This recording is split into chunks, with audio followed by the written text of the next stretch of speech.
Hello friends, welcome to Science Magnet. दोस्तों, कैसे हैं आप लोग सभी? आई होप सभी अच्छे हैं, शानदार हैं, जानदार हैं। दोस्तों, हम लोगों ने रिफ्रैक्शन यानी अपवर्तन पढ़ चुके हैं। पिछले आप लोगों की क्लास आप लोग देख चुके होंगे। अब हम लोग स्टार्ट करने जा रहे हैं ह्यूमन आई यानी मानव नेत्र। हमारे नेत्र के बारे में समझने वाले हैं, इसका पूरी संरचना समझने वाले हैं, इसमें कौन कौन सी डिजीज यानी कौन कौन से रोग इसमें हो सकते हैं, सारी चीजें हम लोग डिस्कस करेंगे। ठीक है, चलिए तो स्टार्ट करते हैं ह्यूमन आई यानी मानव नेत्र। दोस्तों, सबसे पहले तो मैं आप लोगों को बता दूं, ये ह्यूमन आई जो है ना, वो एक सेंसरी ऑर्गन्स है। एक सेंसरी ऑर्गन है। सर, सेंसरी ऑर्गन किसको बोलते हैं? जो ऐसे ऑर्गन हमारी बॉडी के जो किसी ना किसी चीज को सेंस करते हैं। क्या आपको पता है हमारी बॉडी में टोटल कितने सेंसरी ऑर्गन है? दोस्तों, हमारी बॉडी में टोटल 5 सेंसरी ऑर्गन है। उनमें से एक कौन है? ह्यूमन आई है। तो आइए मैं आप लोगों को पांचों के बारे में बताऊंगा और सबके बारे में मैं ये भी बताऊंगा कि उनको सेंसरी ऑर्गन आपने क्यों बोला, वो किसका सेंस करते हैं। आइए, तो हमारी बॉडी में टोटल 5 सेंसरी ऑर्गन है। इन 5 में से एक कौन है? हमारी ह्यूमन आई, क्योंकि ये लाइट को सेंस करती है, ये प्रकाश को सेंस करती है। आइए, कौन कौन सी है? सबसे पहले बात करते हैं दोस्तों आई, है ना। आई एक सेंसरी ऑर्गन क्यों है? क्योंकि दोस्तों ये लाइट को सेंस करता है। ये जो नेत्र है वो प्रकाश को सेंस करता है, प्रकाश की अनुभूति करता है। आप लोग ये समझ लो, है ना। चलिए, नेक्स्ट है दोस्तों नोज।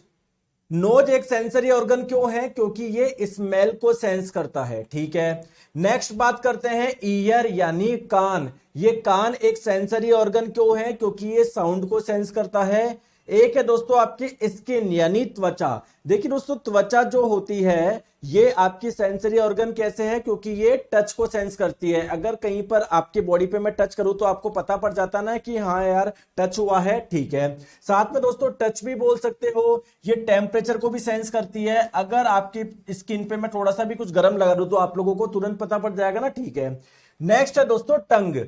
जो टंग है वो कैसे सेंसरी ऑर्गन है? क्योंकि वो टेस्ट को सेंस करती है। ये बात आप लोगों को पता पड़ गई, कहानी क्लियर है। ठीक है दोस्तों, क्या हम लोगों ने बायोलॉजी में पढ़ा था क्या कि हमारी बॉडी में विशेष प्रकार के रिसेप्टर, ये जो जितने भी सेंसरी ऑर्गन्स है ना, उसमें विशेष प्रकार के रिसेप्टर्स पाए जाते हैं जो कि अलग अलग चीज को सेंस करते हैं।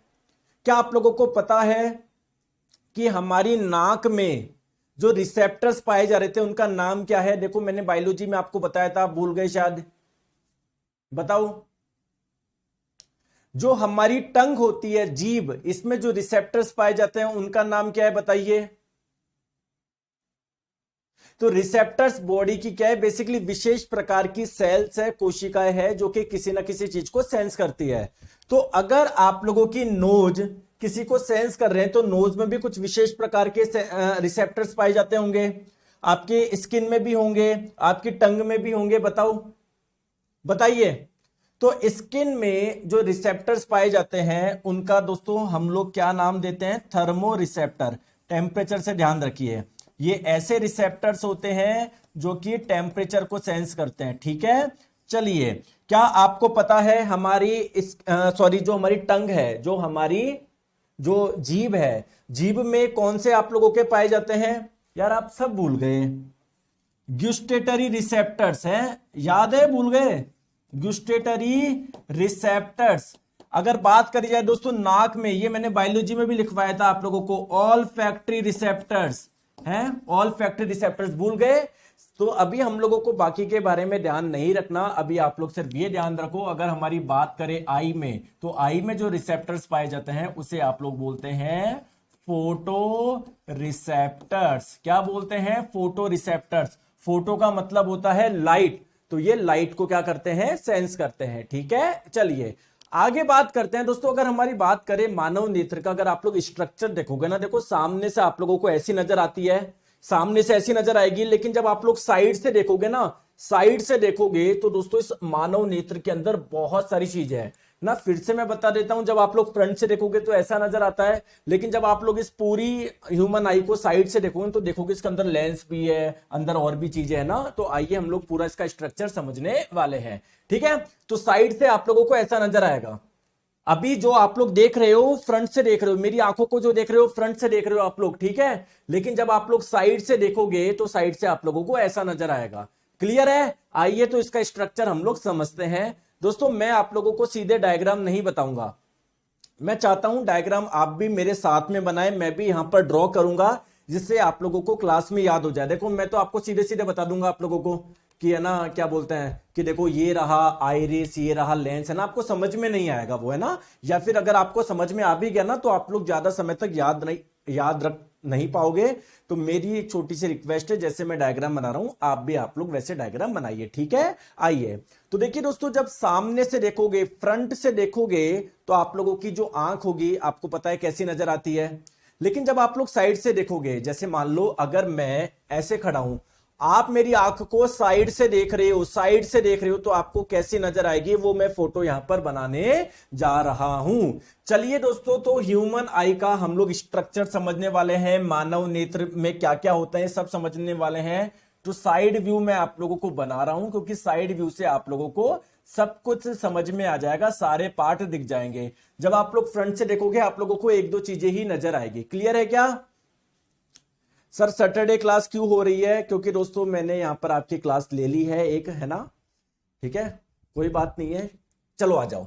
अब देखिए प्लीज आप लोग देखो, जब मैं साइड से देखूंगा, साइड से देखूंगा तो आपको मानव नेत्र में क्या क्या नजर आएगा। देखिए दोस्तों, सबसे पहले बात करते हैं, ये आपके जो मानव नेत्र है ना वो बिल्कुल एक बॉल की जैसी है, ठीक है ना। एक कैसी? एक बॉल की जैसी है, ये बॉल की जैसी है। देखो मैं फिर से आप लोगों को बता देता हूं, अगर आप लोग सामने से देखोगे तो आपको केवल ये नजर आता है, लेकिन जब साइड से देखोगे तो आपको पूरा ये एक्चुअली में पता पड़ेगा, ये जो ह्यूमन आई है ना वो बॉल की जैसी है, गेंद की जैसी, एक बॉल की जैसी है, ठीक है।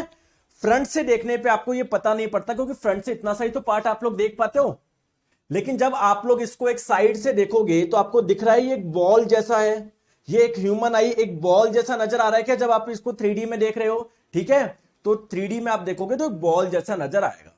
तो अगर ये बॉल है तो इसका कोई डायमीटर भी होगा, इसका कुछ व्यास भी होगा। बोलो हाँ या नहीं, बोलो हाँ या ना, होगा या नहीं होगा? बिल्कुल होगा ना, ठीक है। तो पहली चीज आप लोग यही ध्यान रखिए, ये जो ह्यूमन आई बॉल है ना, ह्यूमन ह्यूमन आई बॉल है, इसका डायमीटर यानी इसका व्यास कितना है, इसका व्यास कितना होता है दोस्तों? ध्यान रखेंगे 2.3 सेंटीमीटर इसका डायमीटर होता है। ह्यूमन आई बॉल को हम लोग हिंदी में क्या बोलेंगे? नेत्र गोलक भी बोलते हैं। आई बॉल को हिंदी में क्या बोलते हैं? नेत्र गोलक भी बोलते हैं। ये बात समझ में आ गई, ठीक है। अब अगर आप लोग ध्यान देखोगे इसमें क्या कुछ आपको उभरा हुआ पार्ट नजर आ रहे हैं क्या? क्या कुछ उभरा हुआ पार्ट, या मैं आपको बोलूं कि कुछ पार्ट आपको उथला हुआ नजर आ रहा है क्या? दोस्तों जो ये वाला पार्ट है ये क्या है? कॉर्निया है। क्या है? कॉर्निया है। अगर आपने कभी सुना हो, आप लोगों को बोला जाता ना यार इसने अपनी नेत्र दान कर दी, सुना है क्या? तो आप लोगों को जब भी बोला जाए कि नेत्र का दान हुआ है तो ध्यान रखिए, नेत्र दान में बेसिकली मानव नेत्र के कौन से पार्ट का दान किया जाता है? कॉर्निया का ही दान किया जाता है। तो जब भी बोला जाए ना कि यार डोनेट हुआ है आंख का, इसने अपनी आंख डोनेट करी है, दान करी है, तो बेसिकली दान में कौन सा पार्ट इस्तेमाल, कौन सा होता है आप लोगों का? ये होता है कॉर्निया। क्लियर है क्या? बात समझ में आ गई? ठीक है, ठीक है दोस्तों। अगर बात करी जाए ये जो बॉल है ना, इसकी जो सबसे आउटर लेयर है इसका नाम क्या है? कोई बताना चाहेगा? इसका नाम है दोस्तों स्क्लेरा। क्या नाम है? स्क्लेरा। क्या नाम है? स्क्लेरा।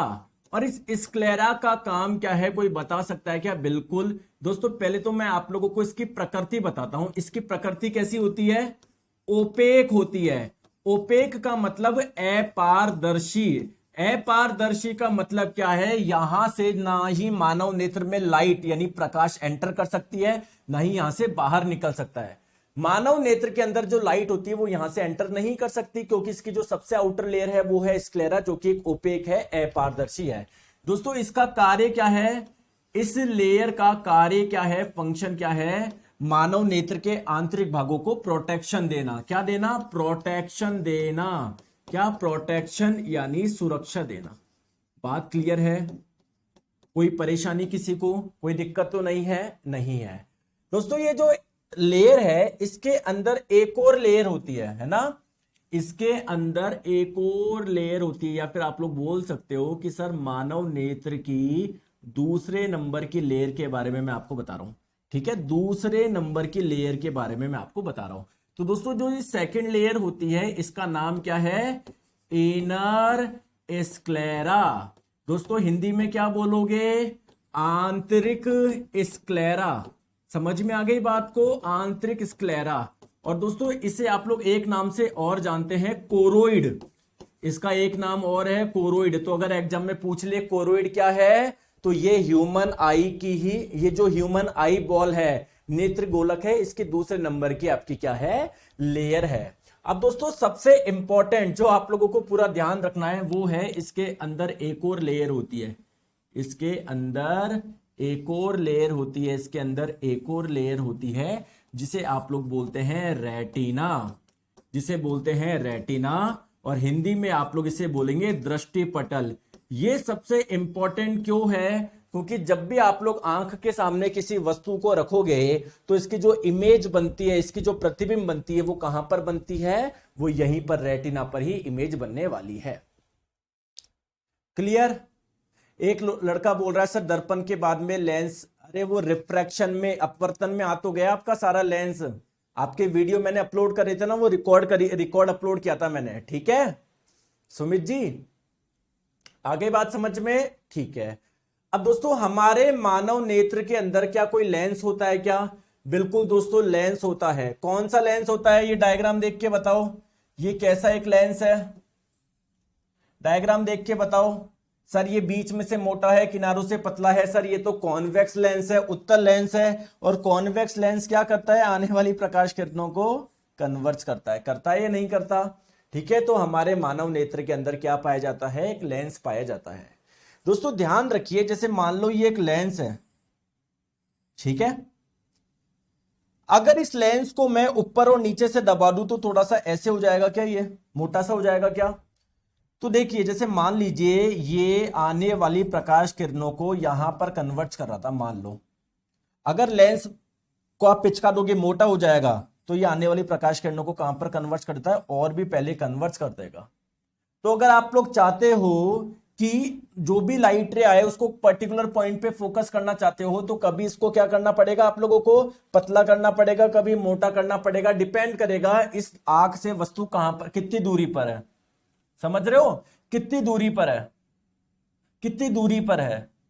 तो वस्तु जो है ज्यादा दूरी पर होती है, कम दूरी पर होती है, उसी आधार पे आपका लेंस कभी दोस्तों आप लोगों का कभी है ना ऊपर से पिचकता है, कभी ऐसा हो जाता है। तो लेंस को पिचकाने वाला और खींचने वाला कौन है? तो जो लेंस होती है उसके ऊपर भी कुछ मसल्स होती है, कुछ मांसपेशियां होती है और नीचे भी होती है।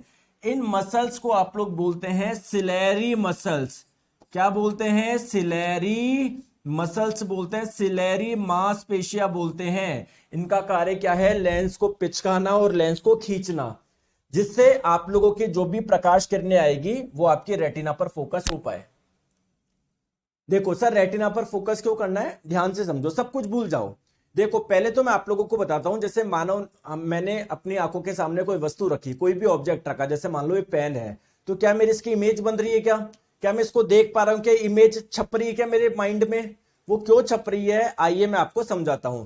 देखिए दोस्तों, जब भी आप लोग किसी वस्तु को मानव नेत्र के सामने रखते हो, सामने जब वस्तु रखते हो, कोई सी भी वस्तु हो, तो जब आप लोग उस आपके सामने रखोगे तो उससे क्या आएगी? प्रकाश की किरणें आएगी। प्रकाश किरणें आती है, प्रकाश किरणें आती है।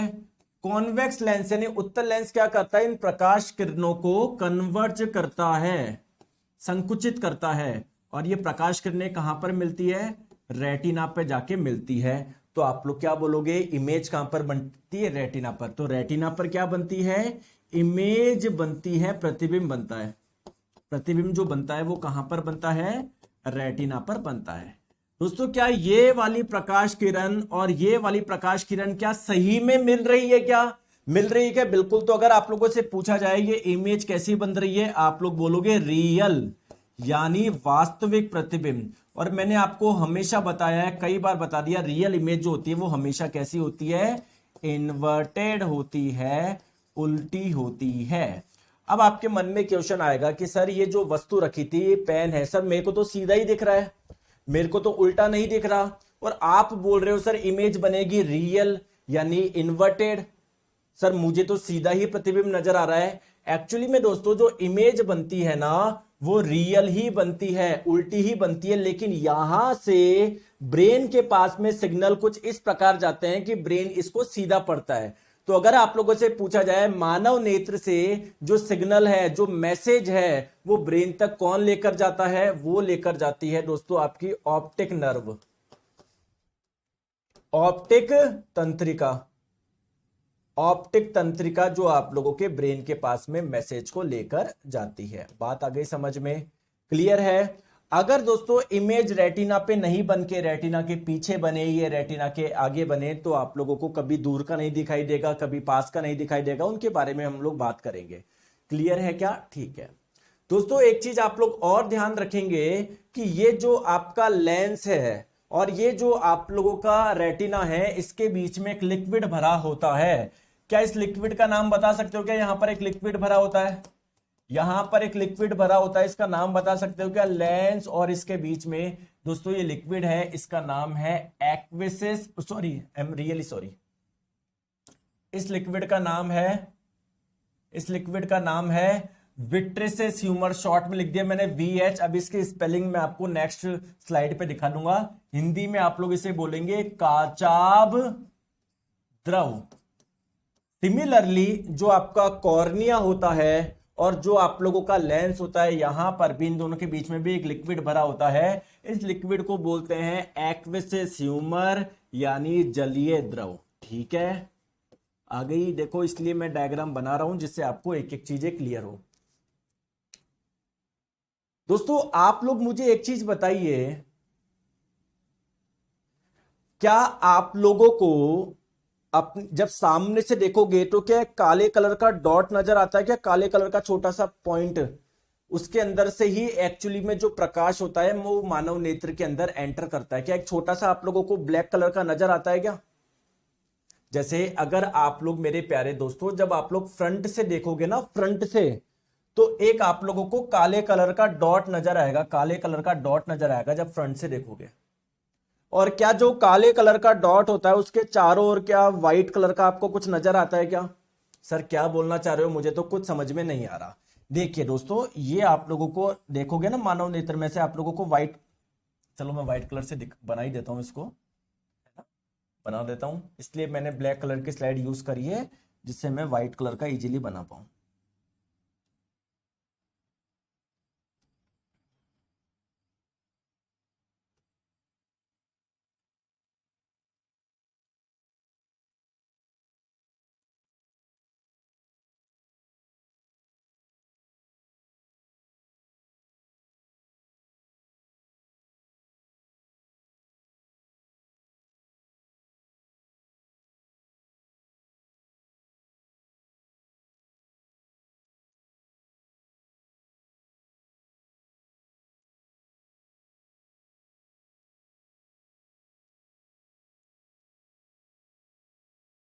क्या आप लोगों को आपके मानव नेत्र में एक डॉट नजर आता है क्या? एक छोटी सी गोली सी नजर आती है क्या? एक बिंदु नजर आता है क्या छोटा सा?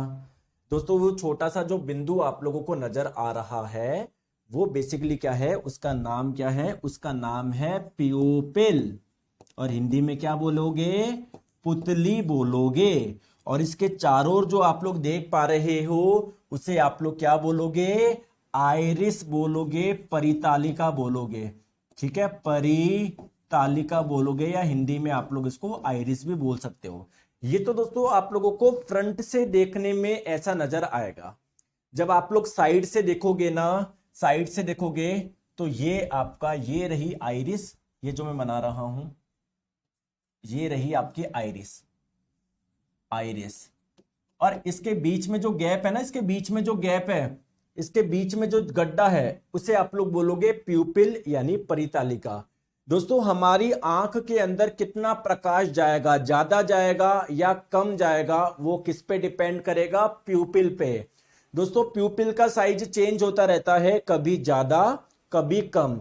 अगर प्यूपिल का साइज ज्यादा होगा तो लाइट अंदर ज्यादा एंटर करेगी, प्रकाश ज्यादा एंटर करेगी। और अगर प्यूपिल का साइज आप लोगों का कम होगा, जैसे यहां पर बहुत कम है ना, बहुत कम है, ठीक है, बहुत कम है, देखो कितना छोटा सा डॉट है, काले कलर का डॉट कितना छोटा सा है, ठीक है, तो लाइट कम अंदर एंटर करेगी। मैं फिर से बता देता हूं, ये प्यूपिल का साइज आपका ज्यादा हो सकता है, कम हो सकता है, समझ में आ गया? अगर ज्यादा एंटर करेगा तो लाइट अंदर ज्यादा एंटर करेगी।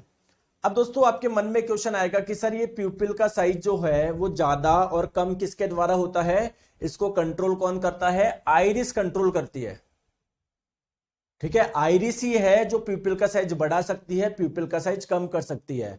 बस ध्यान रखिएगा, प्यूपिल का साइज ज्यादा होगा तो अंदर लाइट ज्यादा एंटर करेगी, कम होगी तो लाइट कम एंटर करेगी। अब दोस्तों अगर आप लोगों से एग्जाम में पूछा जाए मानव नेत्र के अंदर जाने वाला प्रकाश किसके द्वारा कंट्रोल होता है, तो आपका आंसर क्या होगा? प्यूपिल परितालिका, ये सॉरी प्यूपिल यानी पुतली, क्योंकि यही है जो अंदर जाने वाली लाइट रे को क्या कर रहा है? कंट्रोल कर रही है, ठीक है, कि कम जाएगी ज्यादा जाएगी, ठीक है। दोस्तों मुझे एक चीज और बताइए, क्या कभी आपने देखा है क्या कि जब कभी आप लोग मूवी हॉल में जाते हो, जैसे अंदर एंटर करते हो एकदम से आपको कुछ दिखता नहीं है, कैसा होता है क्या? कैसा होता है क्या? या कभी आपने देखा होगा, कभी अंधेरे से बिल्कुल धूप में आप आते हो, बिल्कुल खुली जगह आप आते हो तो आपकी आंखों में इरिटेशन होती है, जलन होती है, क्या ऐसा होता है क्या? हाँ या ना बोलो। ऐसा क्यों होता है आप लोगों को मैं समझाता हूं। जैसे देखो, जब आप लोग मूवी हॉल में जाते हो तब आपके साथ में क्या होता है, पहले मैं ये दिखाता हूं। दोस्तों पहले आप कहां थे? बाहर थे, कहां थे? बाहर थे। बाहर का मतलब उजाले में थे, तो आपकी प्यूपिल का साइज वहां पर क्या था? कम था। क्यों? क्योंकि बाहर वैसे ही बहुत ज्यादा प्रकाश है। प्यूपिल का साइज अगर कम होगा तो उस कम से भी बहुत ज्यादा प्रकाश आपकी मानव नेत्र के अंदर एंटर कर जाएगा। क्लियर है? अब आप लोग एकदम से अंदर चले गए मूवी हॉल के अंदर, वहां पर क्या है? प्रकाश बहुत कम है और प्यूपिल साइज था आपका कम, तो प्रकाश अंदर बहुत कम एंटर करेगा। वैसे भी कम था प्रकाश और प्यूपिल का साइज भी कम था, तो आपके मानव नेत्र के अंदर कम एंटर करेगा, तो आप लोगों को दिखेगा ही नहीं, दिखेगा ही नहीं। तो दोस्तों आपके 2-3 सेकंड लगते हैं इस प्यूपिल का साइज को बढ़ने में, ऐसे नहीं 1 सेकंड में कम 1 सेकंड में, है ना, तो 2-3 सेकंड लगते हैं प्यूपिल का साइज बढ़ने में। तो जब प्यूपिल का साइज एंटर बढ़ेगा तो मानव नेत्र के अंदर प्रकाश एंटर करेगा, फिर आप लोगों को दिखना शुरू होगा। क्लियर है क्या? अब जस्ट आप जब मूवी हॉल के अंदर थे आपका प्यूपिल का साइज काफी बड़ा हो जाता है, क्योंकि वैसे ही प्रकाश बहुत कम है, तो साइज आपका बढ़ना पड़ेगा जिससे जो भी प्रकाश हो वो अंदर एंटर कर जाए। अब जब आप लोग एकदम से बाहर आते हो तो प्यूपिल का साइज होता है बड़ा, जैसे बाहर आते हो तो दोस्तों बाहर तो बहुत ज्यादा प्रकाश है, बहुत ज्यादा प्रकाश आपकी आंखों में अंदर एंटर करेगा, जिसकी वजह से आप लोगों को काफी जलन सी होगी, इचिंग होगी, बर्निंग होगी। बताओ बताओ, बोलो हाँ या ना।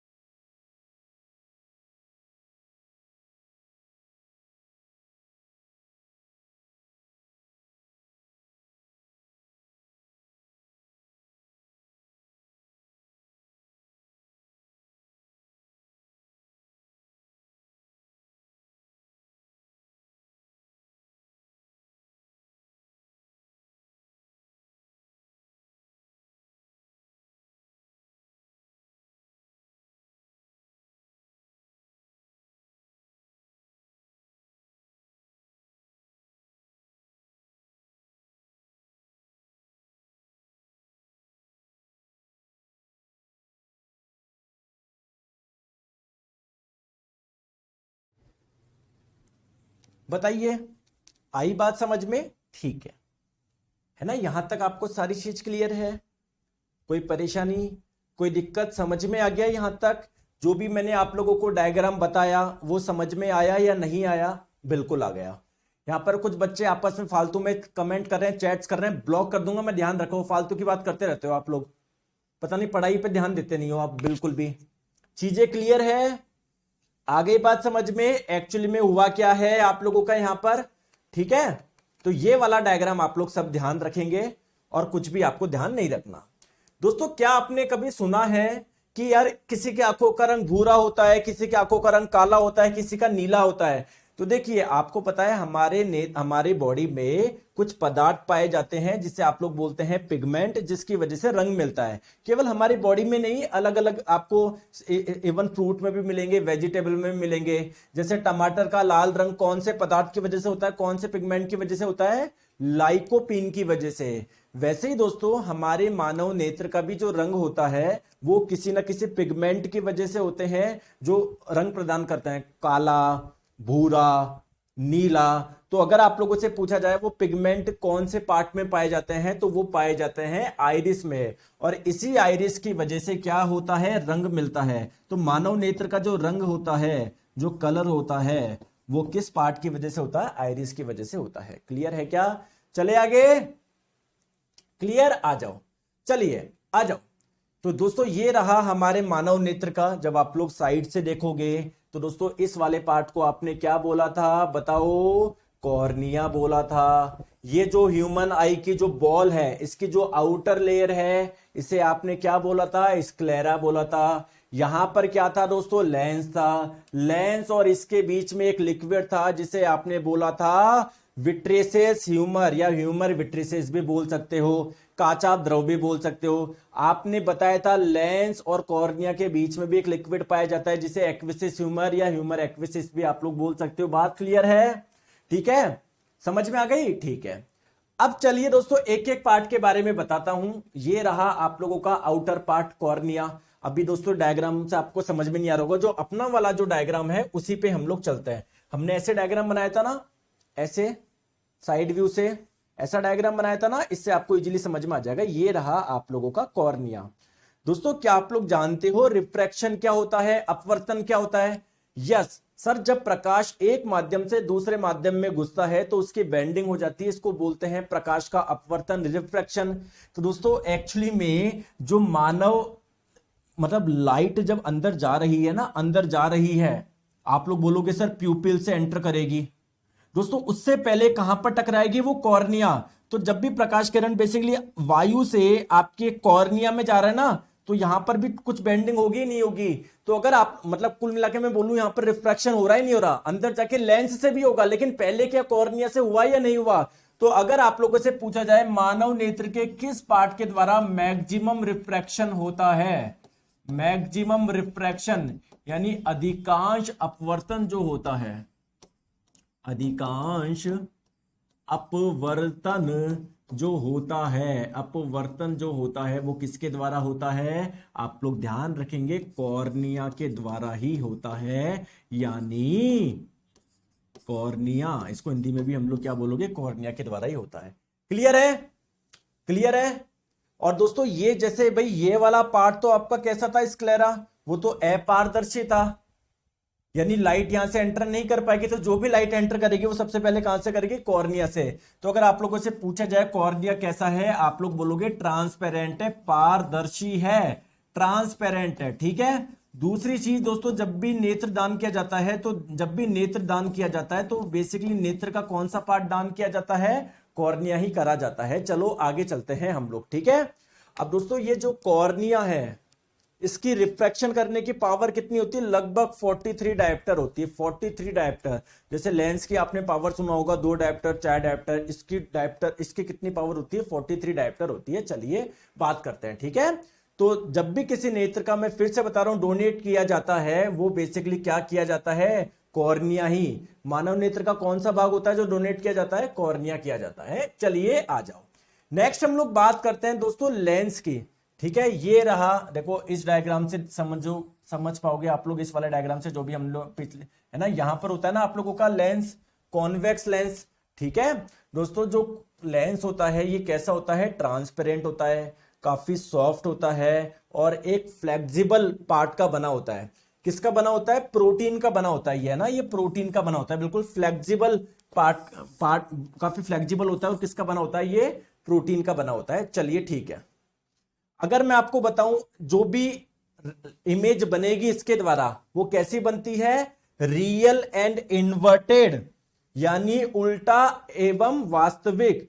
और फिर यहां से ब्रेन में सिग्नल कुछ ऐसे जाते हैं कि ब्रेन इसको सीधा रीड करता है। आप ऐसे डायग्राम से देखो, यहां पर आपने मानव नेत्र के सामने एक बल्ब रखा, इस बल्ब का प्रतिबिंब कैसा बना, उल्टा बना, लेकिन यहां से सिग्नल ब्रेन में ऐसे जाएंगे कि ब्रेन को ये सीधा नजर आएगा, ठीक है, या ब्रेन इसको सीधा रीड करेगा, ठीक है।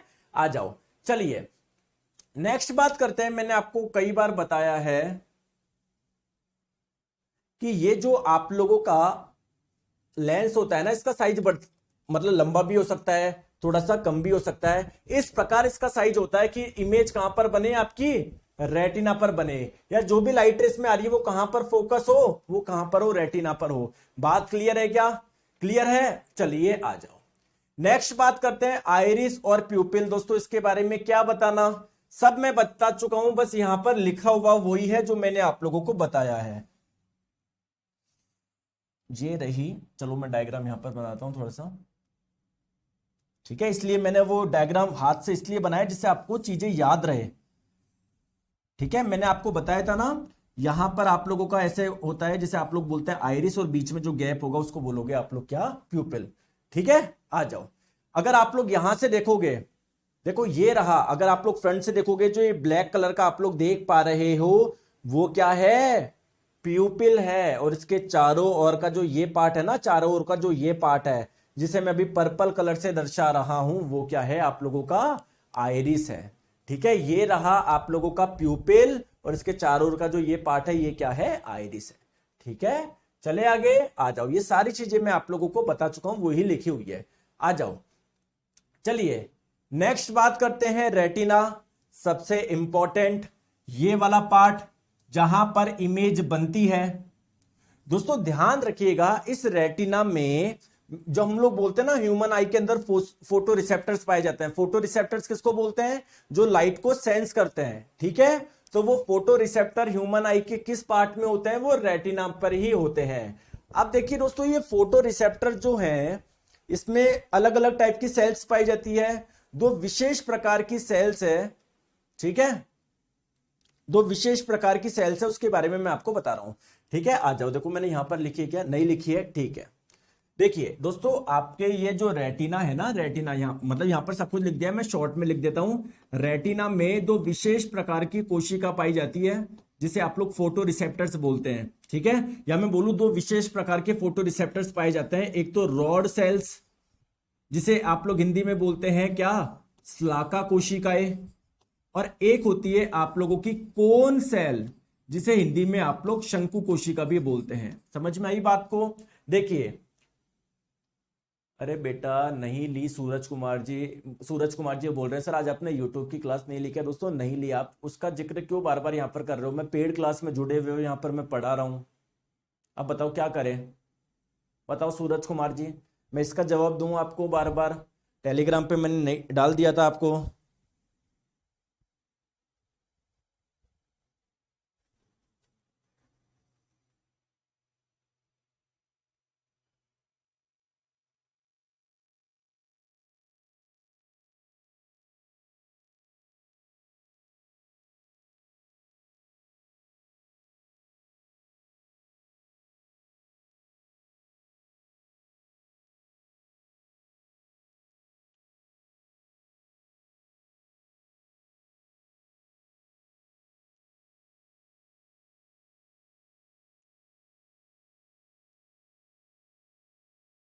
ठीक है, देखिए दोस्तों, रेड सेल क्या होती है, ये आप लोगों को पहले सबसे पहले बात करते हैं कौन सेल की। शंकु कोशिका क्या होती है, उजाले में देखने में मदद करती है। जैसे अभी दिन का समय है, काफी उजाला है ना, या मैं बोलूं प्रकाश में देखने के लिए कौन मदद करती है, ये वाली कोशिकाएं। दोस्तों जब बहुत कम प्रकाश होता है, रात का अंधेरा होता है, तो ऐसा थोड़ी उसमें आपको बिल्कुल ही नहीं दिखता, दिखता है ना। तो अंधेरे में जब आप लोग देखते हो, या काफी कम उजाले में आप लोग देखते हो, अंधेरे में जब आप लोग देखते हो, उसके लिए कौन सी सेल्स रेस्पॉन्सिबल है, रॉड सेल्स, स्लाका कोशिका है। जबकि उजाले में देखने के लिए कौन रेस्पॉन्सिबल है, कौन सेल, ठीक है। बताओ बताओ, सर कलर ब्लाइंडनेस के बारे में रेलवे के लिए क्यों बताते नहीं हो? अरे लिखा हुआ तो है आपके नोटिफिकेशन में, जाके देखो। जो कलर ब्लाइंडनेस है वो नहीं दे सकते एलपी का एग्जाम। भाई सब एग्जाम की अपनी अपनी वो है, उसके लिए क्या बताए? लिखा हुआ है नोटिफिकेशन में, इतनी बार डिस्कस कर लिए, क्लास में पढ़ाने को छोड़ के वो डिस्कस करते रहेंगे आपको, आपकी एलिजिबिलिटी क्या है वो क्या है। ठीक है। और कौन सेल्स क्या होती है जो उजाले में देखने में मदद करती है? दोस्तों जो उल्लू होते हैं ना उसमें बहुत ज्यादा रोड सेल्स पाई जाती है, कौन सेल बहुत कम पाई जाती है, इसलिए वो उजाले में ढंग से नहीं देख पाते, रात को अंधेरे में वो ढंग से देख पाते हैं। ठीक है। तो कम रोशनी में देखने के लिए रॉड कोशिकाएं या स्लाका कोशिकाएं आप लोगों की रेस्पॉन्सिबल है। चलिए ठीक है, अब आ जाओ, बात करते हैं दोस्तों। आपको मैं फिर से बताता हूं, यहां पर आप लोगों के लिक्विड भरा होता है आपकी कॉर्निया और लेंस के बीच में, इसे आप लोग बोल रहे हो एक्विसिस ह्यूमर, जलीय द्रव। और यहां पर जो लिक्विड भरा होता है उसे आप लोग क्या बोलते हो? विट्रिसिस ह्यूमर आप लोग बोलते हो। ठीक है, ये सारी चीजें मैं आप लोगों को बता चुका हूं। हम लोगों को तो बात करनी है हमारे मानव नेत्र में कौन कौन से डिजीज हो जाती है, या मैं बोलूं कौन कौन से आप लोगों के डिफेक्ट हो जाते हैं और उसको कैसे हम लोग सही कर सकते हैं। दोस्तों आप लोगों के टोटल 5 मानव नेत्र में होने वाले रोग है जिसके बारे में आप लोगों को पढ़ना है। सबसे पहले दोस्तों हम लोगों को 3 के बारे में पढ़ना है। ये बेसिकली 3 जो होते हैं वो लेंस में दिक्कत की वजह से होते हैं। तो पहले इन 3 के बारे में समझते हैं। ठीक है, कौन कौन से? एक तो होते हैं आप लोगों के मायोपिया, जिसे आप लोग नियर साइटनेस भी बोलते हैं, निकट दृष्टि दोष भी बोलते हैं। दोस्तों इस डिजीज में होता क्या है, निकट की वस्तुएं तो साफ दिखाई देती है लेकिन दूर की वस्तुएं साफ दिखाई नहीं देती। तो सर अगर निकट की वस्तुएं साफ दिखाई देती है तो इसको निकट दृष्टि दोष क्यों बोला है? वो भी आप लोगों को इस वीडियो में समझ में आ जाए, मतलब अभी आगे इस क्लास में समझ में आ जाएगा। एक होता है दोस्तों हाइपरमेट्रोपिया, या जिसको फार साइटनेस भी बोलते हैं, दूरदृष्टि दोष भी बोलते हैं। इसमें दोस्तों दूर की वस्तुएं साफ दिखाई देती है लेकिन निकट की वस्तुएं साफ दिखाई नहीं देती। तो सर इसको फिर दूरदृष्टि दोष क्यों बोला है अगर दूर की वस्तु साफ दिखाई देती है? भी समझ में आ जाएगा सब। एक होता है दोस्तों प्रिस्बायोपिया, जिसे आप लोग जरा दृष्टि दोष भी बोलते हैं। ये बेसिकली एज में होते हैं ना, जो इनकी उम्र ज्यादा हो जाती है तब ये वाली समस्या देखने को मिलती है। तो आइए डिस्कस करते हैं एक एक के बारे में। सबसे पहले बात करते हैं दोस्तों मायोपिया के बारे में, नियर साइटनेस के बारे में। दूरदृष्टि दोष क्या है? जिसमें दूर की वस्तु तो साफ दिखाई देती है, आप लोगों की निकट की वस्तु तो साफ दिखाई देती, दूर की साफ नहीं दिखाई देती। क्लियर? आ जाओ, चलिए देखिए दोस्तों, पहले हम लोग बात करते हैं मायोपिया का दूसरा नाम क्या है, नियर साइटनेस। अब इसमें होता क्या है मैं आप लोगों को बिल्कुल क्लियर बताता हूं। तो इसमें जो निकट की वस्तुएं होती है, पास की वस्तुएं होती है, उसको तो इंसान ढंग से देख सकता है, लेकिन जो दूर की वस्तु होती है वो उसको दिख नहीं पाती। आइए इसमें दिक्कत क्या है मैं आप लोगों को समझाता हूं। यहां पर एक डायग्राम बना के मैं समझाता हूं, देखो प्लीज, है ना। देखो ये रही human I,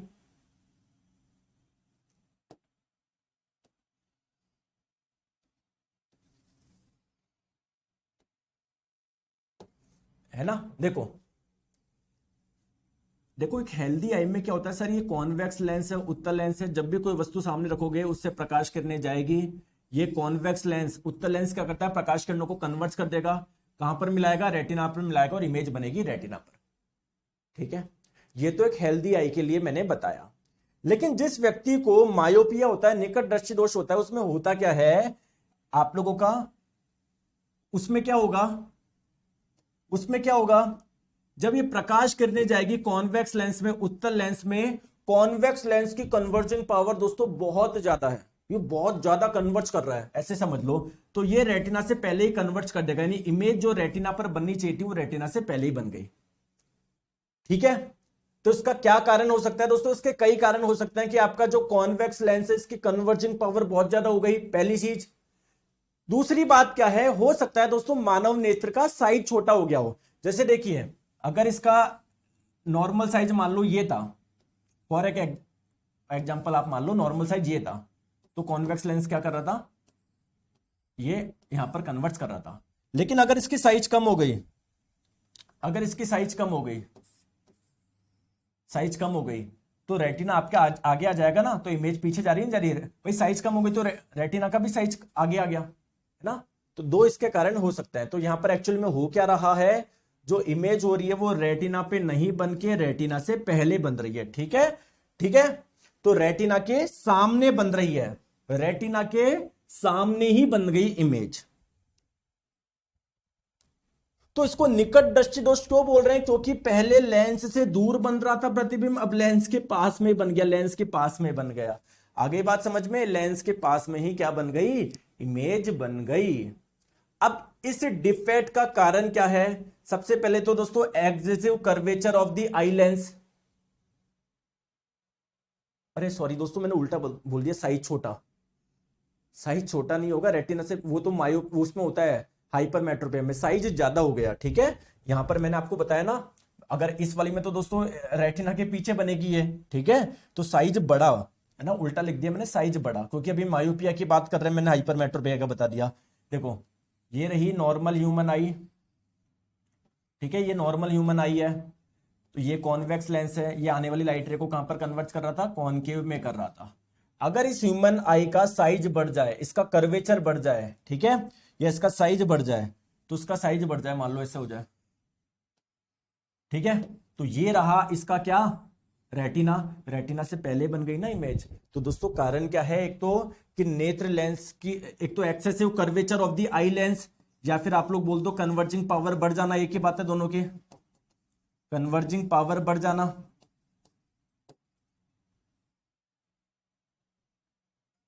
clear? Clear? Elongation of the eye ball, नेत्र गोलक के आकार में वृद्धि हो जाना, दूसरा ये कारण है इसका। देखो नेत्र लेंस की देखो ये रहा आपका कॉन्वेक्स लेंस, अगर इसके कर्वेचर आपने बढ़ा दी तो ये लाइट रे को और पहले ही फोकस कर देता है। ठीक है, इसका मतलब ये है, समझ में आ गई बात को? या मैं बोलूं उसकी पावर बहुत ज्यादा है। चलिए, तो दो कारण आई होप आपको समझ में आ गए होंगे। अब दोस्तों इसको सही कैसे करें? देखो सही कैसे करें, आप लोगों की दिक्कत क्या हो रही थी कि ये कॉन्वेक्स लेंस ढंग से कन्वर्ट नहीं कर पा रहा था। एक काम करो, इसके आगे कॉनकेव लेंस लगा दो, अवतल लेंस, तो ये प्रकाश किरणों को डाइवर्ट करके भेज देगा। तो अब ये कन्वर्ट यहां पर हो जाएगा, है ना, मतलब ये क्या कर रहा था, बहुत ज्यादा कन्वर्ट कर रहा था ना, तो हमने लो इसके आगे कॉनकेव लगा दिया, जो उसको डाइवर्ट करके भेज देगा पहले से ही। ठीक है, तो आपको कौन सा लेंस लगाना है? कॉनकेव लेंस लगाना है, अवतल लेंस लगाना है। ठीक है, चलो दोस्तों नेक्स्ट के बारे में हम लोग बात करेंगे अगले वीडियो में मंडे को, और आपका नेक्स्ट साथ में लेंस के बारे में भी, सॉरी प्रिज्म के बारे में पढ़ेंगे, मतलब एक क्लास में आप लोगों का पूरा हो जाएगा ये आपका। ठीक है, तो आज के लिए इतना रखते हैं। Thank you so much, take care, bye bye.